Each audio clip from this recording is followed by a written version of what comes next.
The clouds parted over the Isles of Boreas. It was time to choose. The rebellion was in trouble. Ravens were scouting for the secret rebel base. They needed a game changer. Pieces of the Sky Ripper had surfaced. Renato knew that using it could go catastrophically wrong, but he was sure he could figure out how to use it safely. Also, a temple had risen out of empty desert. The Iblis stone was hidden there. It was a dangerous artifact. It could corrupt its user into a bloodthirsty monster. Maybe he could find a way to use it, to take its power without surrendering to its wickedness. On the other hand, his old friend Lapino needed rescuing. Lapino was no game changer, but could Renato really leave an old friend to the Ravens?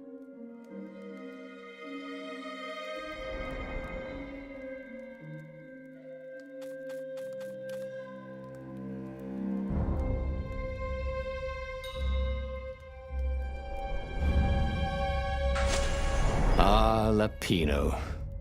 Apparently, the Mad Rabbit had sold a Pegasus that he did not exactly own. Lapino always wiggled out of trouble, given time. But he was out of time. The Ravens had figured out that Lapino was a rebel spy. If the fleet reached him first, they'd string him up for that. Never mind the winged horse.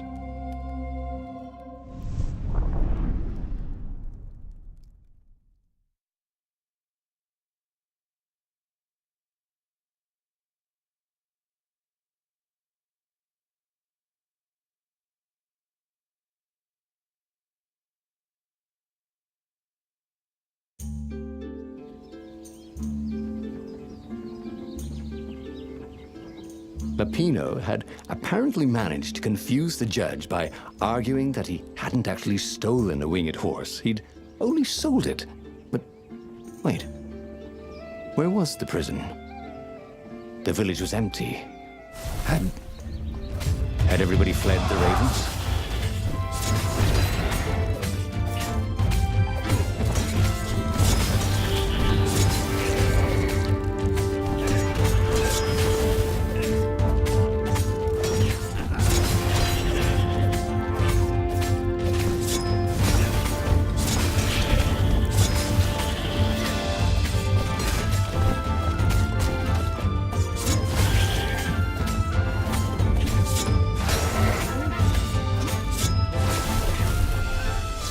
The Ravens had taken the town. Renato had seen villages emptied like this.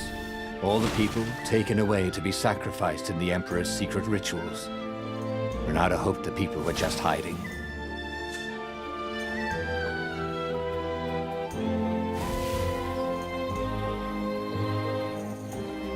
Renato had tried everything. Zenobia had loved him to death. The Sky Ripper had destroyed everything. The Iblis stone had corrupted everyone who held it. He'd never put much faith in Lapino. But Lapino was all he had left.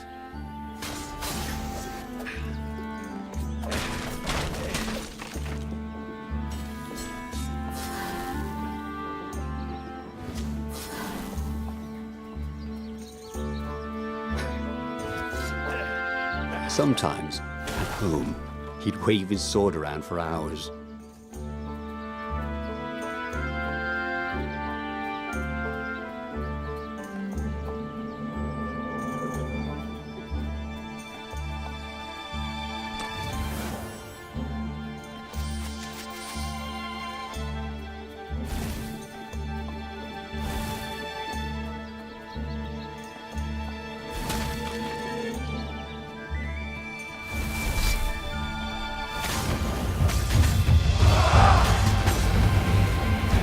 Renato checked to make sure his sword was still working. Yep.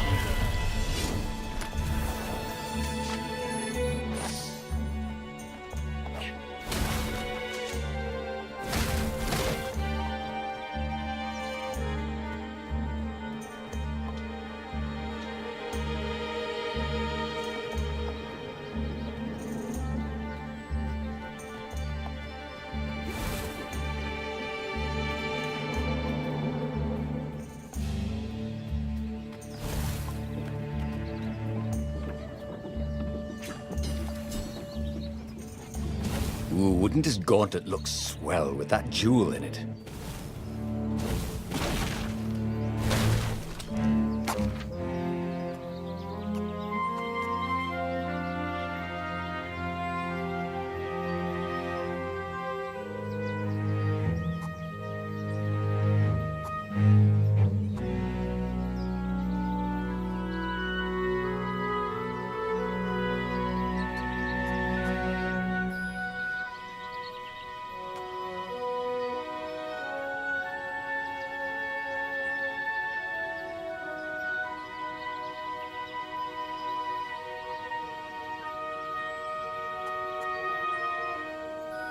He was more and more extraordinary.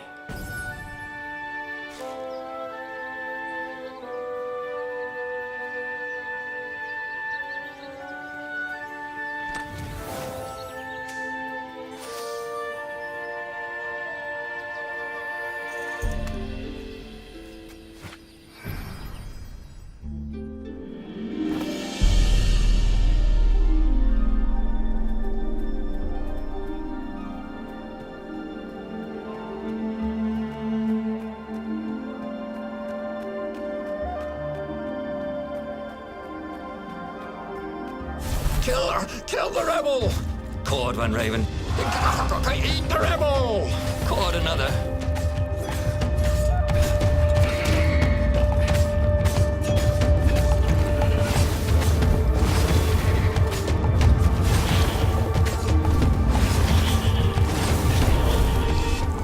Ravens were landing everywhere. The advance guard. He'd better get moving. If they got to Lupino first, they'd eat him for breakfast. Or a snack. Ravens weren't picky. If they got hungry, they sometimes forgot to interrogate their prisoners. Even top spies like Lupino. Where had the mad rabbit got to?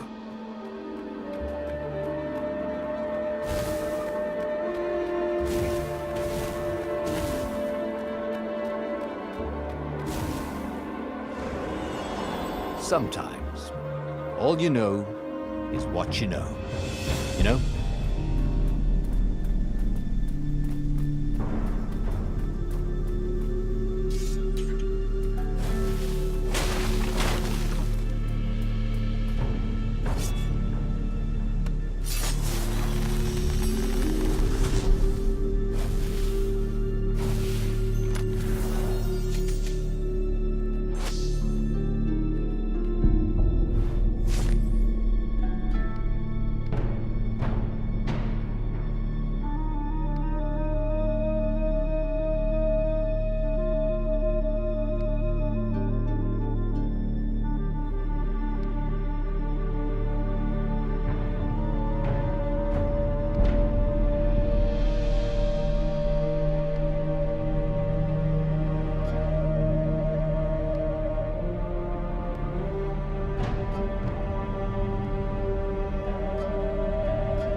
Right, who wants to die first?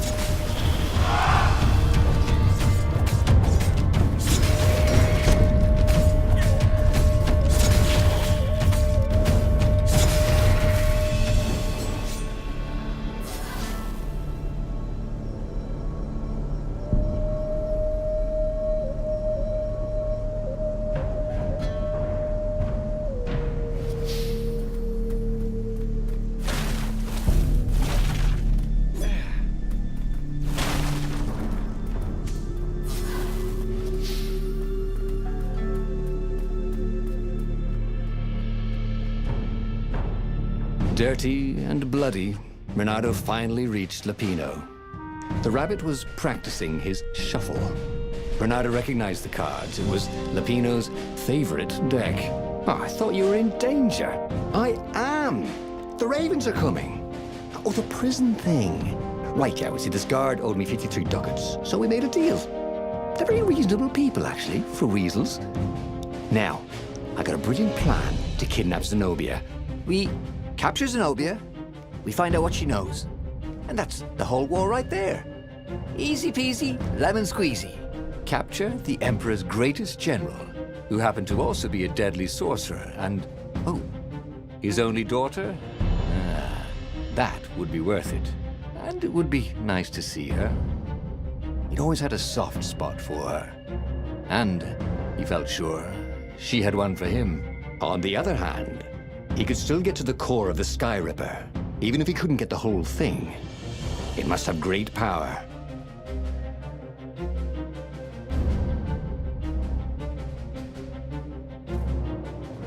Zenobia wasn't just the Emperor's daughter, of course. She'd been Renato's best friend in Sword Fu school. And you're still mad for her, the rabbit reminded him. The rabbit had a point, and Renata had a feeling she'd want to see him again. Who knows what could happen between the two of them this time around? She knows all his plans, chuckled the master spy. She won't give them up easily. She'll tell the interrogators, all right, said Lapino. Taking her would change the game, all right.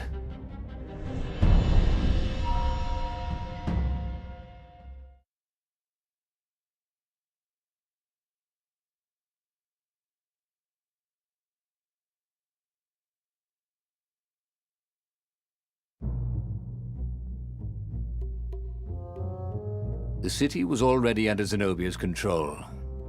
I had to admire her efficiency. Renato shivered at the thought of Zenobia at the mercy of the interrogators. Could he really turn her over to them? But this was war. It wasn't meant to be pretty.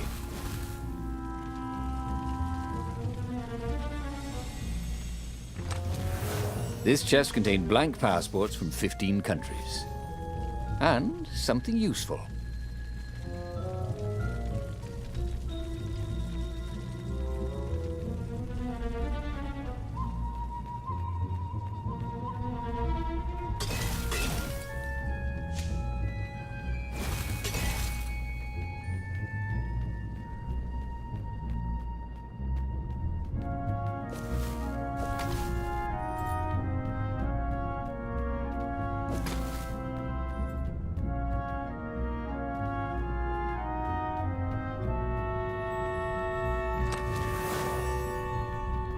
That ought to be enough for a proper sword, he thought.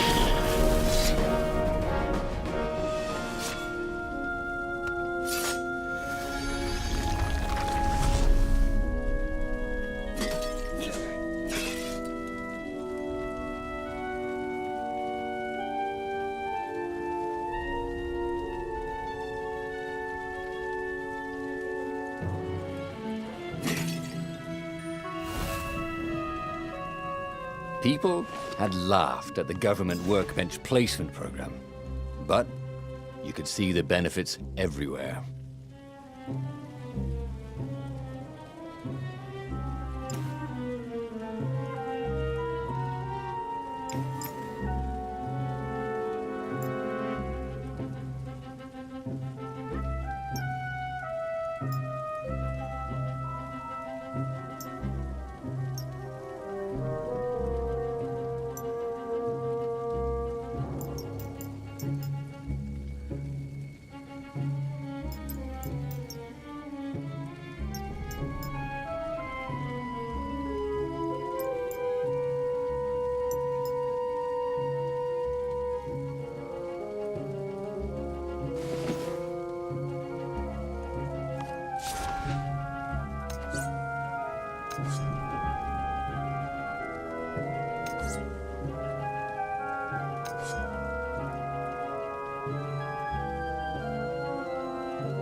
The sword felt even colder.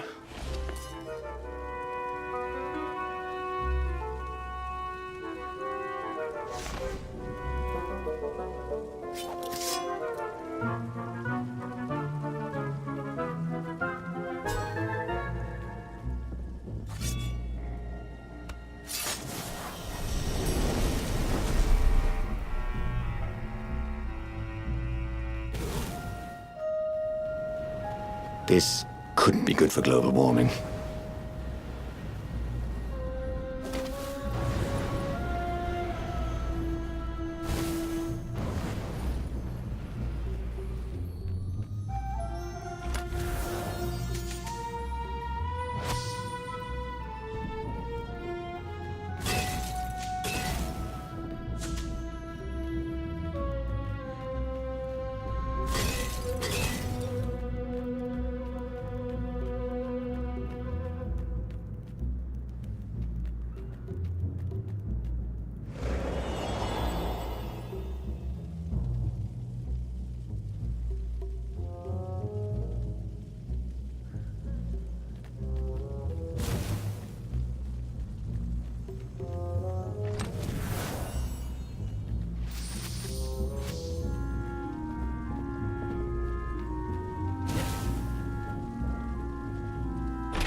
What exactly was Lapino up to this time? You could see the wheels spinning inside his head. They made Renato dizzy, in fact.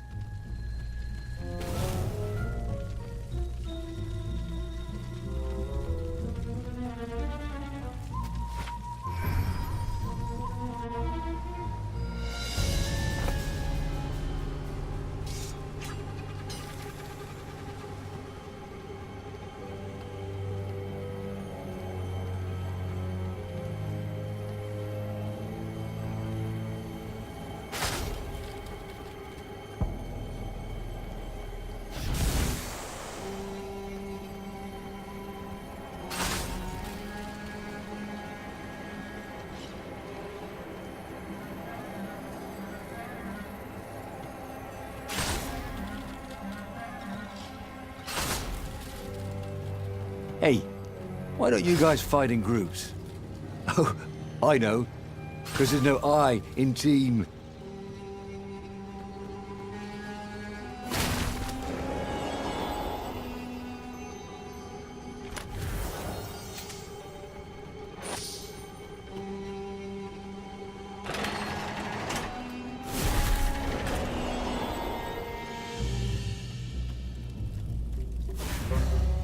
So, what's this plan of yours? Use me as bait, said Lapino. And he outlined a slightly complicated plan that involved geese, a net, setting the Farfarer a little bit on fire, Lapino dressing as an old blind toad, and Renato hiding inside a monstrous watermelon. What could possibly go wrong? Thought Renato.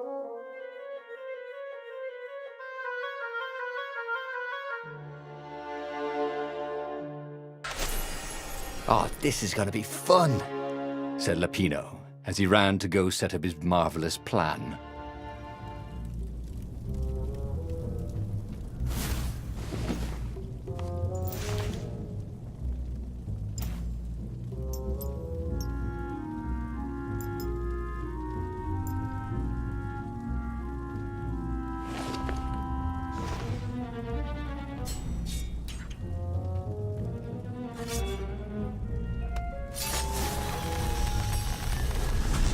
It was time for a little exploration.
Smashing things was fun.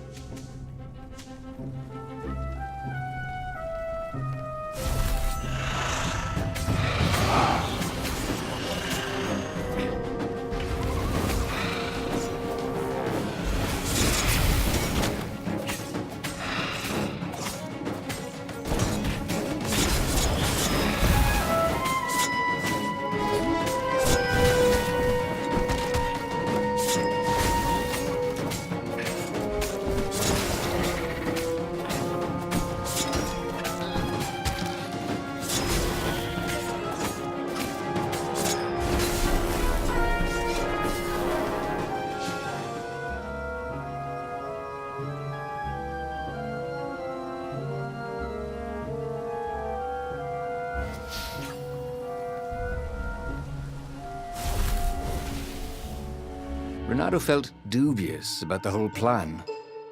With every step, he was waiting for it all to go horribly wrong. But against all odds, Peppino's idiotic plan worked. Zenobia's ravens ran off after the geese, the net dropped, and Renato jumped out of the watermelon and put his sword to Zenobia's throat. "Renato," she said, "are those new scars? They look good on you. You never returned my velvet jacket. It was my favorite. You look stupid in velvet. Ah, what does an imperial princess know about style?" "Ah, get a room, you two," said Lupino, probably sensing the chemistry. But the fleet was coming on fast, so they took Zenobia east, over the Nexus. She'd vanished from Swordfu School, from his life, without even saying goodbye, without ever telling him she was the Emperor's adopted daughter. Renato was aware of her feelings. Maybe this was a bad idea. But was he letting his own feelings get the better of him?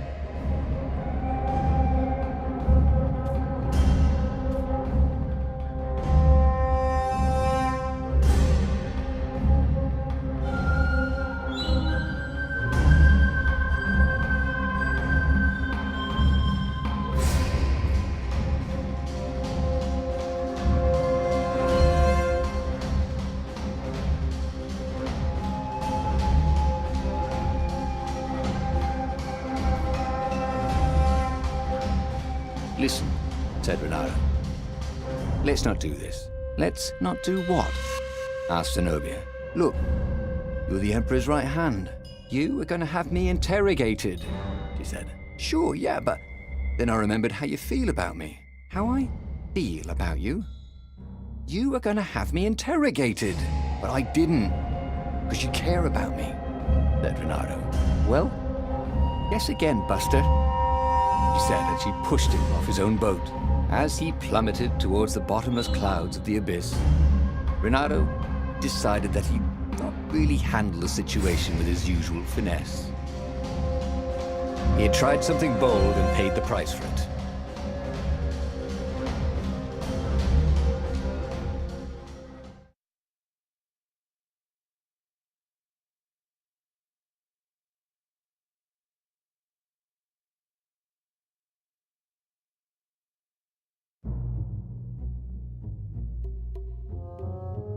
The city was already under Zenobia's control. I had to admire her efficiency.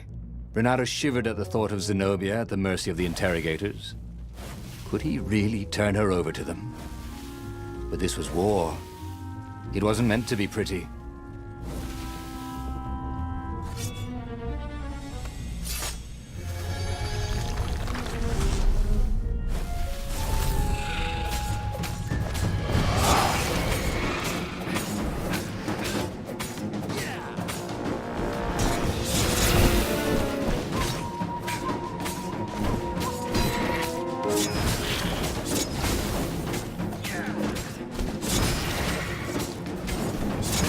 "Go back to school," said Renato, "in your next life."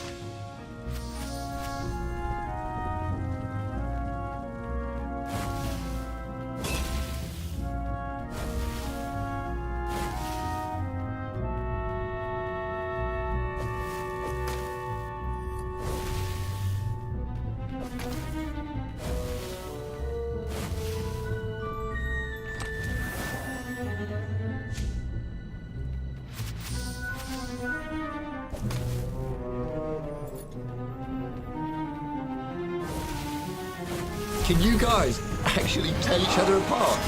Because I'm thinking name tags.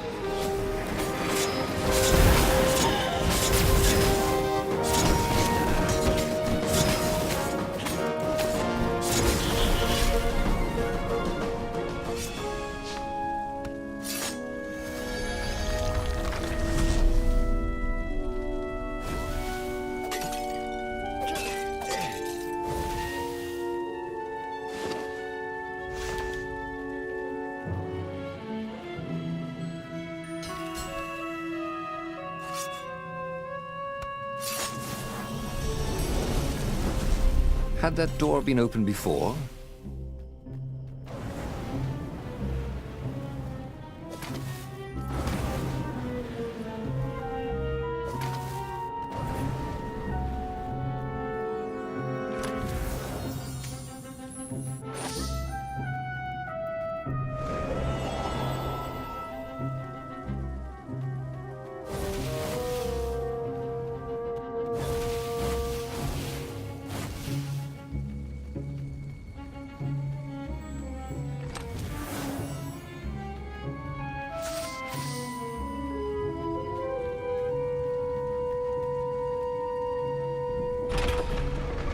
What exactly was Lupino up to this time? You could see the wheels spinning inside his head. He made Renato dizzy, in fact.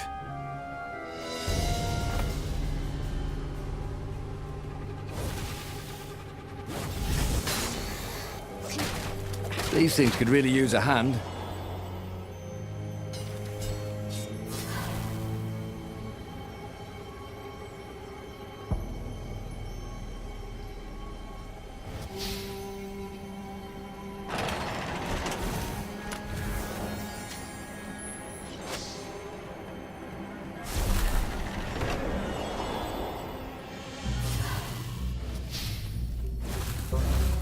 So, what's this plan of yours?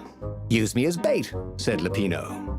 And he outlined a slightly complicated plan that involved geese, a net, setting the Farfarer a little bit on fire, Lupino dressing as an old blind toad, and Renato hiding inside a monstrous watermelon. What could possibly go wrong? Thought Renato. Oh, this is gonna be fun, said Lupino, as he ran to go set up his marvelous plan.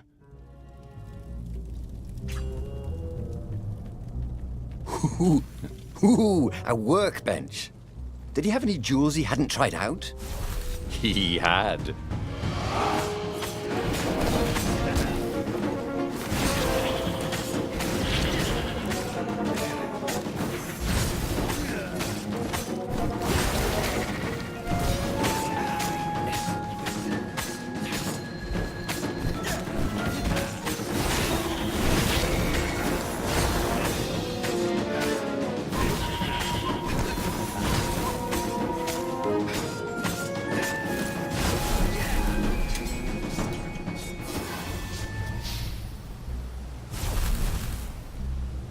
Renato felt dubious about the whole plan.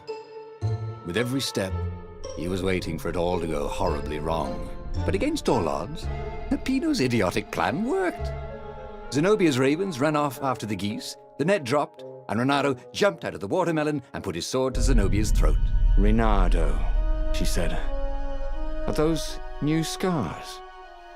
They look good on you. You never returned my velvet jacket. It was my favorite. You look stupid in velvet. Ah, what does an imperial princess know about style? Ah, get a room, you two, said Lupino, probably sensing the chemistry. But the fleet was coming on fast, so they took Zenobia east, over the Nexus. She'd vanished from Swordfu School, from his life, without even saying goodbye, without ever telling him she was the Emperor's adopted daughter. Renato was aware of her feelings. Maybe this was a bad idea, but was he letting his own feelings get the better of him? Ah, Lupino was right, Renato thought reluctantly. She knows things. She recognized his look. You're taking me to the interrogators, aren't you? She said, wide-eyed. And then she jumped, with horror. Renato saw Zenobia plummeting. Then he saw the Nexus below them. Cats always land on their feet. Ah, she'll head for the Imperial outpost, yelled Pino. You have to catch her.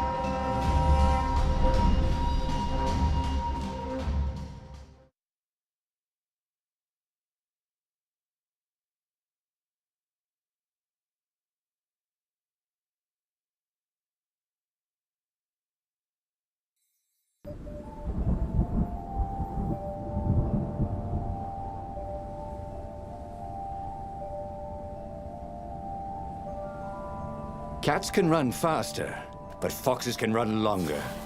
If he ran, he could head her off before she reached her minions at the outpost. Well, he did love a good chase.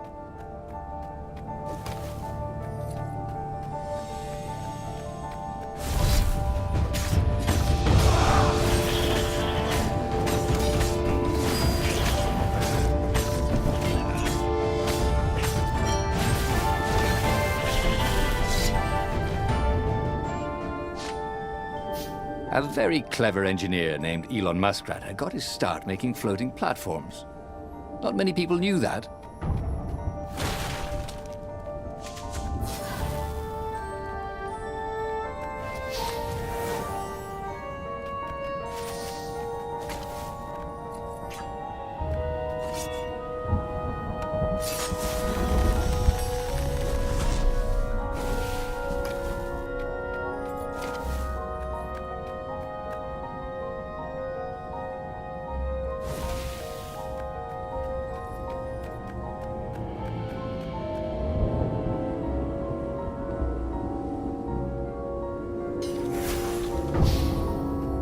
Is a very cool sword, thought Renato. No, seriously. He couldn't feel his paw anymore.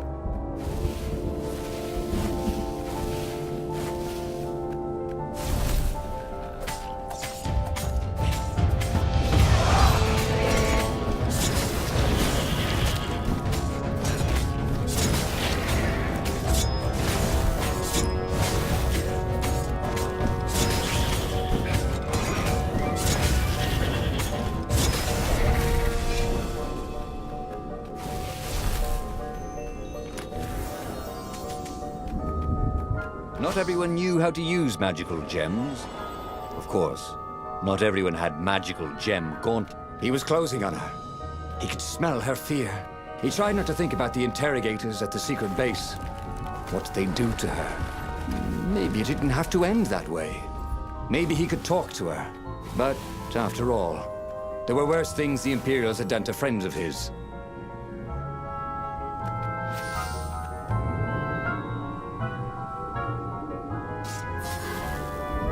It did not matter how outnumbered the rebellion was. The secret Zenobia held could level the playing field. Codes, passwords. She could wreak havoc with just a few whispers to a far speaker. You couldn't go sticking jewels in your gauntlet just anywhere. What if you dropped one and broke it? Luckily, there was a bench right here.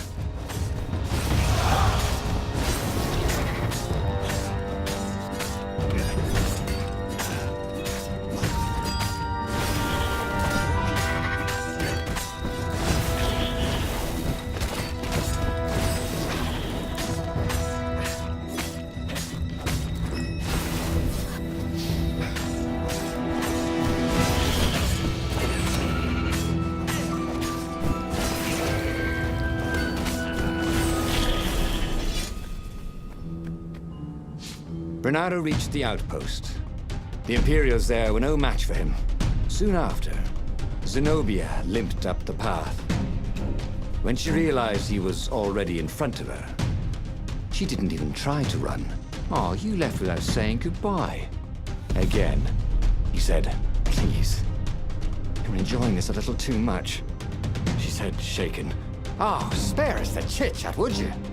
Said Lapino as he shackled her hands so she couldn't throw spells. She knows all his plans.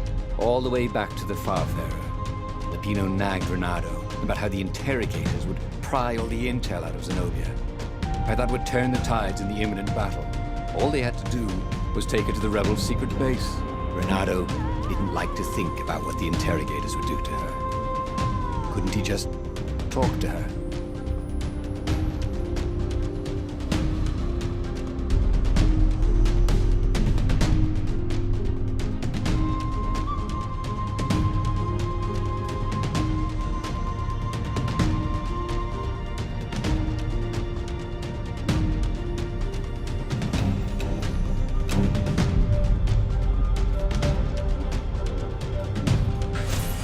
As they pulled away from the Nexus, Renato could see the fear in Zenobia's eyes.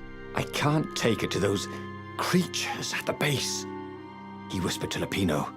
Ah, you've gone soft. Soft in the head. We captured her for what she knows. I'll take her to the mountains, tell all the horrible things the Emperor's done. Yeah, believe me, she'll turn. And he turned the wheel. The hell you will! Shouted Lupino, and he grabbed the wheel back from him. The two of them wrestled for control of the ship. It shot off like a mad sparrow.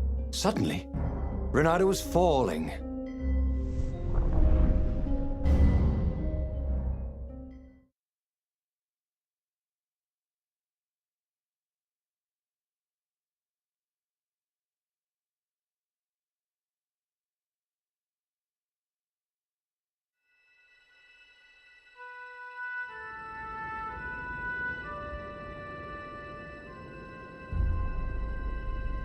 When he came to, Zenobia was standing over him.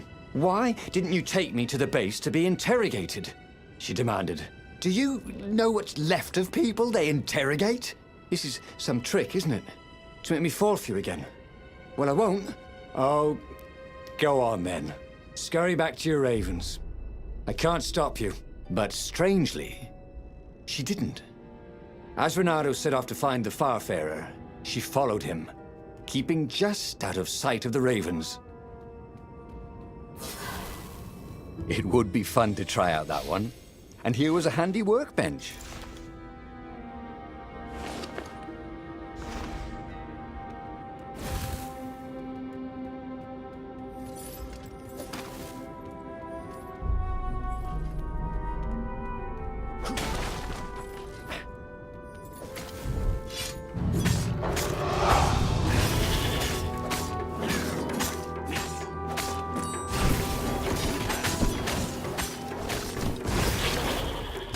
That had gone rather well, actually.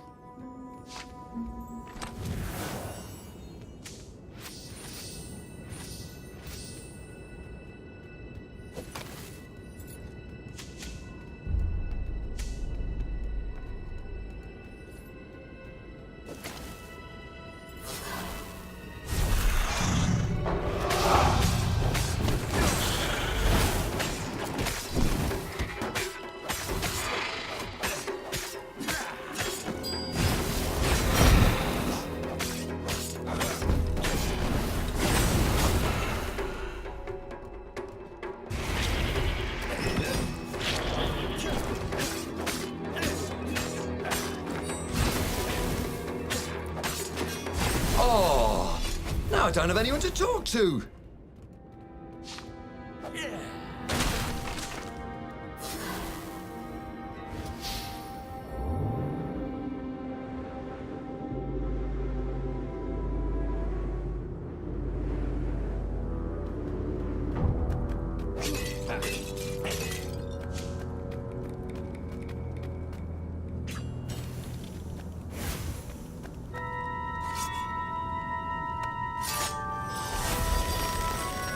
There was a pleasant breeze coming through that door.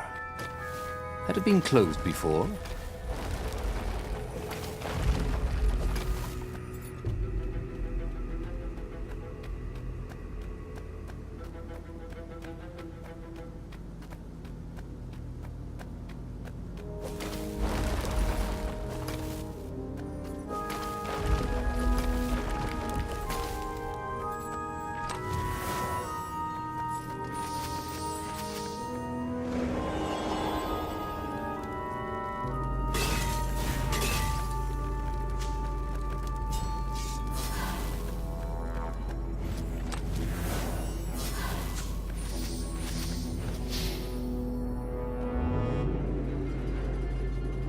Good thing Renato didn't have vertigo.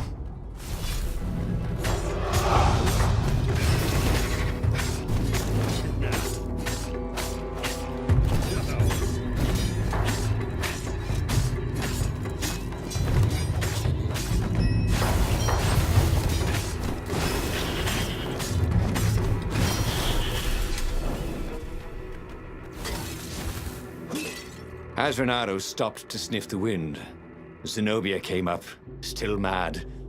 Did you really think you'd just talk me into betraying my father? Oh yeah, sure, that was exactly my plan. Then why aren't you even talking to me? Because I've never talked you into anything in my life. They're gonna court-martial you for letting me go. He caught a whiff of the Farfarer. Wet rope, tar, and a cask of Scobel ale he'd spilt last year. It was that way.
Ooh, sparkly, thought Renato.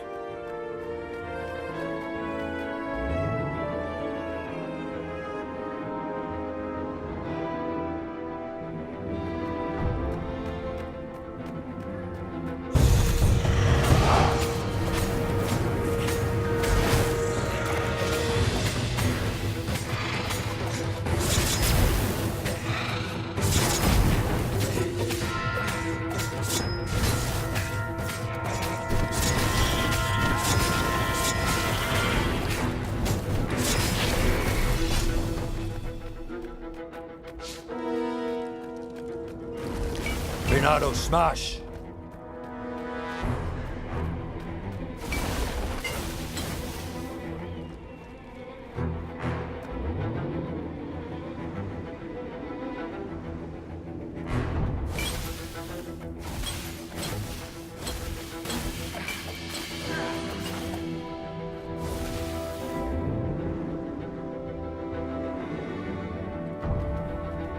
Renato wondered if he should have taken Zenobia to the rebel base for real. Maybe she wasn't playing him after all.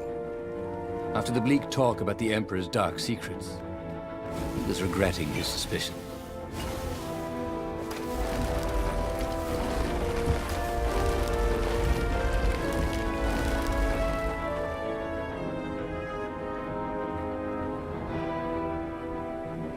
Sure enough, the Farfarer had crashed in some rocks. There was no sign of Lapino. Zenobia caught up. All that kid stuff in Swordfu school. Look, look, that's the past. We're adults now. We have duties to other people. And we have destinies. What are you talking about? And you are the most arrogant, slow-witted, light-fingered, mercenary, immoral, reckless. Run away with me, said Renato, and he realized he meant it. What? Just like that? She demanded. I will, if you will. So she kissed him. And it was the best kiss he'd ever had. They held hands as they boarded the Farfarer. Renato felt light-hearted, like the winds that were playing the rigging like a balalaika. But Lapino, I need to get back to Lapino, he said, suddenly realizing he could have been captured. A prisoner. He's not. How'd you know? He saw something in her eyes he didn't understand. He fell, didn't he? Into the abyss. She looked away, wouldn't answer. But then a bolt smashed through the Farfarer's keel. The broken ship plummeted out of the clouds.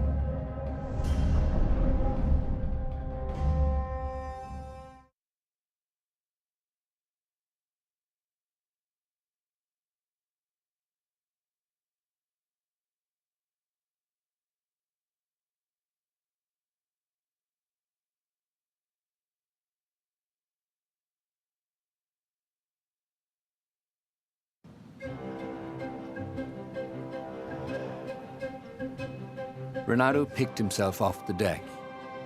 They were alive. "We have to get to my private ship," she said. "Do you trust me?" "I guess I must," he said. "You go on ahead. Clear the path," she said. "I can't kill my own soldiers." He wanted to say that he didn't trust her, that he had no idea what he was getting into. But he had no choice, did he? He was following his heart. That's what it means to be a hero. You had to follow your heart.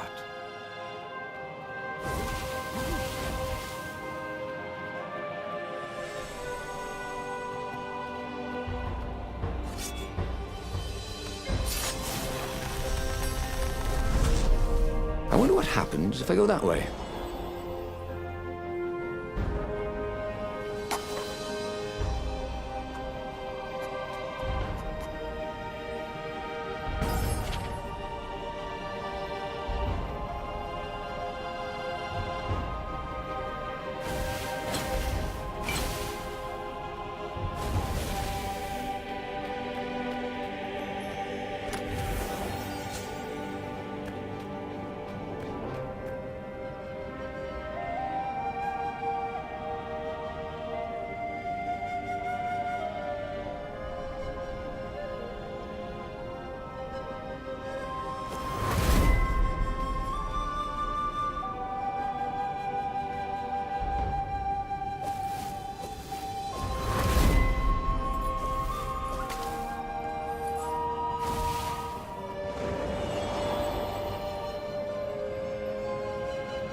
They paused to catch their breath.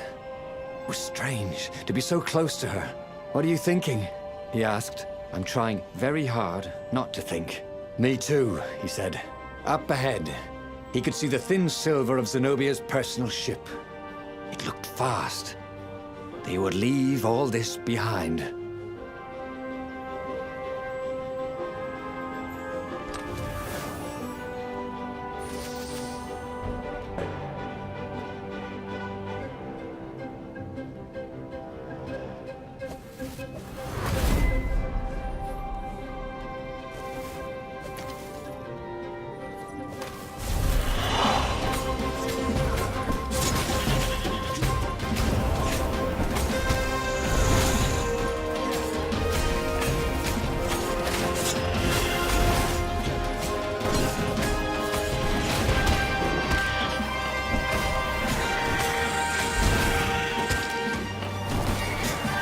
Chill out.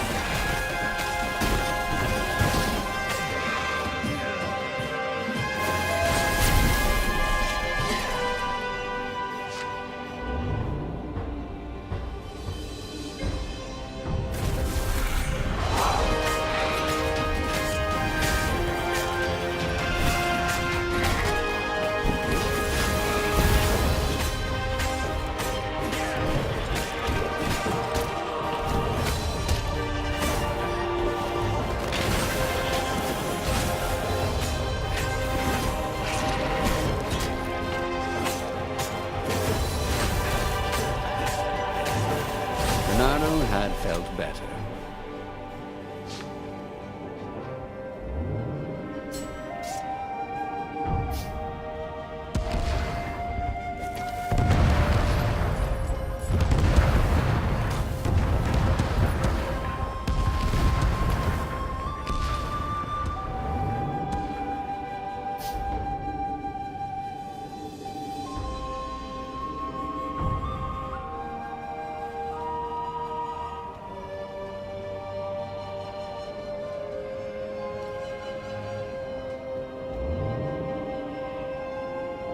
Renato wondered what would happen if he jumped.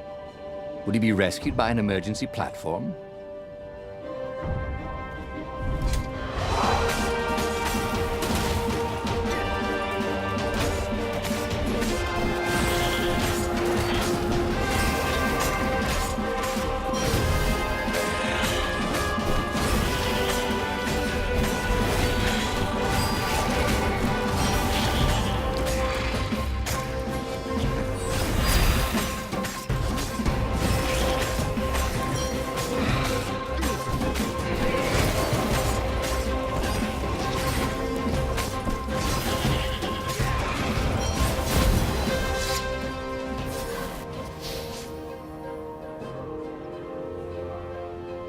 As they reached her ship, Renato suddenly felt a sharp pain in his stomach.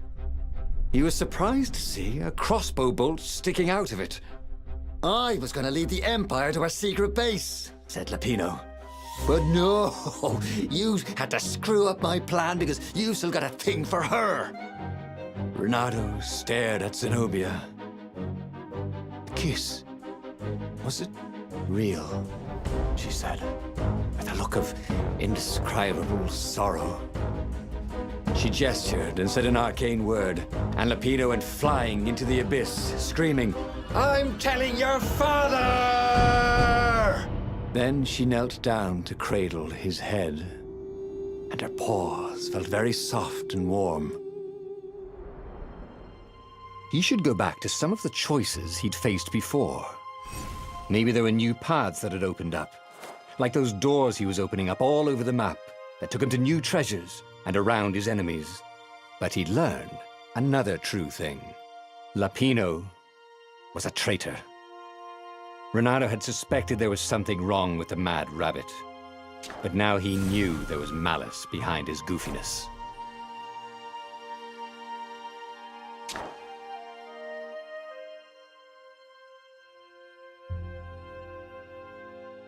The book's pages fluttered to the beginning once again, faster than before, and he fell.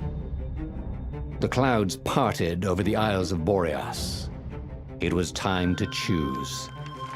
The rebellion was in trouble. Ravens were scouting for the secret rebel base. They needed a game changer. Pieces of the Sky Ripper had surfaced. Renato knew that using it could go catastrophically wrong, but he was sure he could figure out how to use it safely. Also, a temple had risen out of empty desert. The Iblis stone was hidden there. It was a dangerous artifact. It could corrupt its user into a bloodthirsty monster. Maybe he could find a way to use it, to take its power without surrendering to its wickedness. And also, his old friend Lapino needed rescuing. Of course, Renato had a pretty strong suspicion that Lapino had betrayed the rebellion, and he had a gut feeling that he needed to use that to his advantage.